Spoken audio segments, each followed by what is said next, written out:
What's up? Unsolicited inspiration. Don't know what episode. Gonna get straight to the point. Someone came to me recently, a good friend, and he said to me, "Hey, Neve, do you feel like a new person? Do you feel like a different person?" And I said, "I don't know what you're talking about. Why would I feel like a different person?"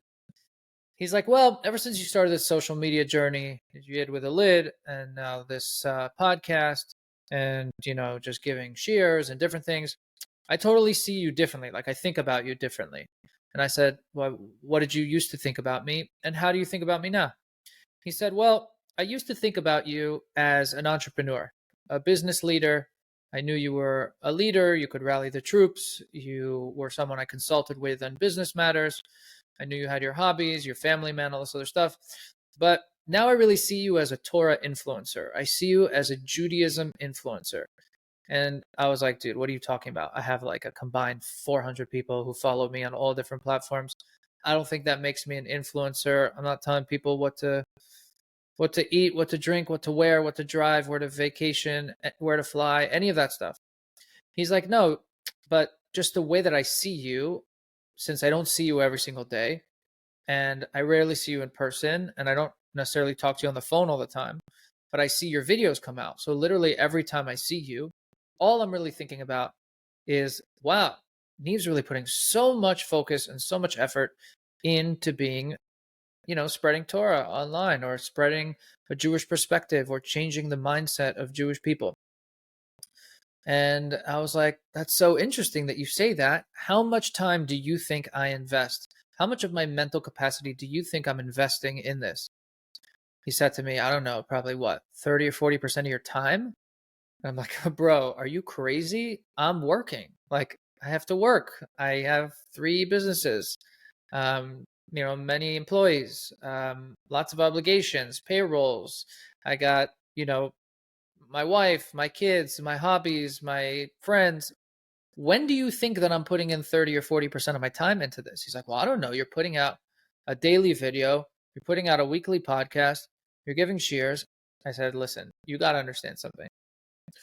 The amount of effort that this takes me from a time perspective and from a mental capacity perspective is 1%. 1%.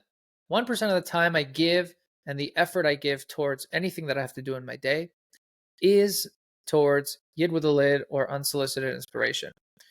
Now, I said to him, "How could you possibly think that about me? Like, you know me. You've known me for years. You know what I do. Like, this is your image of me now?"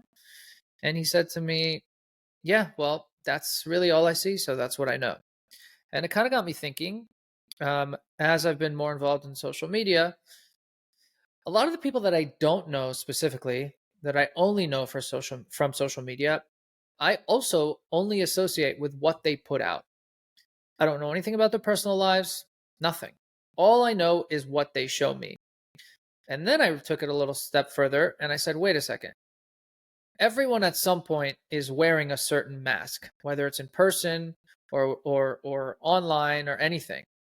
Um, and they're representing whatever version of them they want you to see. And I hired a new salesperson in my office. He just started, and we were talking today, and I was training him. Now he comes from yeshiva. He's a 25-year-old kid, good dude, sincere guy, came from a different place, doesn't have any background in selling headstones. Zero. Okay, nothing. And I said to him, "Look, this is a business that people don't know anything about, and it's not something that people research. They just come in, they want to be taken care of. All you have to do is be the expert." And he said to me, "Okay, well, there's so much to learn. How do I become an expert?" I go, "Listen, confidence is funny, right? Because if I'm going to put you in front of a customer, you have to have confidence, enough confidence to convince that customer that you are the expert. So either you can go and study granite and marble and bronze and every cemetery in the area for the next 3 months and come back as an expert, or I could give you a brief overview for a week, train you into how to use our software and how to work internally for another week. And 2 weeks later, I can put you in front of customers.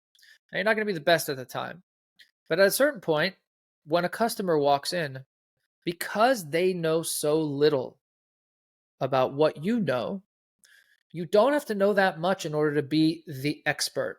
You don't have to crush it in that department. You simply could just know more than them. Now, the Lubavitcher Rebbe talks about whether people are fit to teach. And he's a very famous thing that he says, anyone who knows even just one letter of the Jewish alphabet, the letter Aleph, if you can teach that to someone who doesn't know the letter Aleph, then you should teach them the letter Aleph. That's kind of how it works in my business. But I realized that along all of those lines, what you put out, even if it's a little bit, can give people a big impression. So, you can end up becoming defined by what you show the world, even if that's not at all who you are. And I understand that a lot of people don't want to show themselves on social media because they're like, well, I don't want to represent something. It's vulnerable. I don't want people thinking I'm X, Y, and Z. And there's so much more to me and you can't capture it, or I don't like how I look and they're going to get an impression or whatever else. But either way, we're giving off an impression. Why is this relevant to Judaism? And why am I telling you about this? I'm not here to just vent psychologically. Maybe I am a little bit because no one else will listen. Well, there's not that many listeners here in general, but the purpose is as follows. I started thinking that, this whole fake it till you make it, at a certain point, if the people who surround you in your life start to see you a certain way, they start to get certain expectations. And as humans, we generally don't like to let people down. And I was wondering, I'm generally someone who's very confident. I do whatever I want when I want. I don't care what anyone says or thinks about what I do. If I'm whole with it, I do it. But I was thinking like, hey, if the world is starting to see me in a certain way, does that mean I have to elevate my game to fit that mold that I created? Now, I'm the creator of it. So you can't even blame the world because, hey, I'm putting this stuff out there. This is what they're going to hear and this is what they're going to assume I am. So it's not like I can be upset, hey, world, why are you pinning this on me? Which I did at first. I was like, guys, you're not strangers. You know who I am. Why are you sitting here thinking that I'm someone that I'm not? I'm literally giving this 60 seconds a day of a video or a 10, 15-minute podcast. Why are you pinning this on me? And basically, it got me thinking do I have to show up a certain way? Do I have to show up as a uh, a social media, Judaism influencer now? Is there a certain expectation of me that now, I can't go out in shorts and a t-shirt or shirtless to a pool because, I represent something? Now, I don't ever represent that I'm perfect. I'll be the first to say that. But do I have to hold myself to a certain standard as a result of this? And then I got thinking even more. Wait a second. Does Hashem see me like this now? Is this what God expects of me as a result? Me tricking a few people with a couple videos and some podcast episodes that no one listens to, does that mean that now Hashem is like, okay, well, you're introduced to the world around you as a Judaism influencer. They expect a certain thing out of you. Do you have to show up that way? Now, I'm not saying what I think about that or not. These are all just questions. But the real question that you have to ask yourself is, can you fake your way into being what you want to be?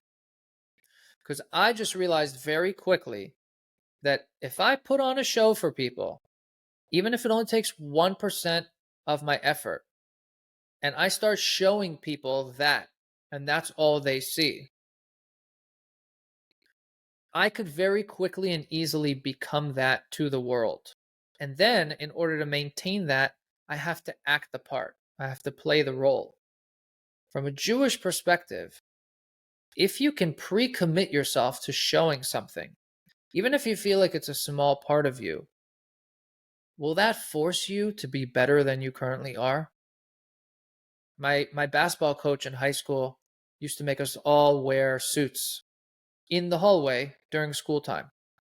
He used to say, dress for the job you want, right? Not the job you have. And I'm like, we're JV, Shalhevet High School, varsity Shalhevet High School. Who are we doing this for? No one else in the school wears this. He's like, if you're on the team, you're representing that you have a certain standard, a certain code. And I'm just thinking, what if we could get ourselves to commit or put out an image, even in our own minds, that we are a certain type of Jew. We are a God-fearing Jew. We are a Jew-loving Jew. We, Torah is important to us. Davening is important to us. What if we did that and faked ourselves out? And then we believed our own bullshit. We believed our own story of, hey, you are this, so now you have to show up. Would that force us to be better and do more mitzvahs? I don't know, but I can tell you that being involved in this and doing this myself, I've definitely felt a greater sense of responsibility to uphold certain standards as a result of what I'm saying. So maybe challenge yourself. Put out an image to the world that you are better than you are. Put out an image in the workplace that you work harder than you do. Put out an image to, the people around you that you care more about them than you do. Hopefully you care about them anyway. And maybe when you dress for the role that you want, you'll just be forced to become that person. Peace out.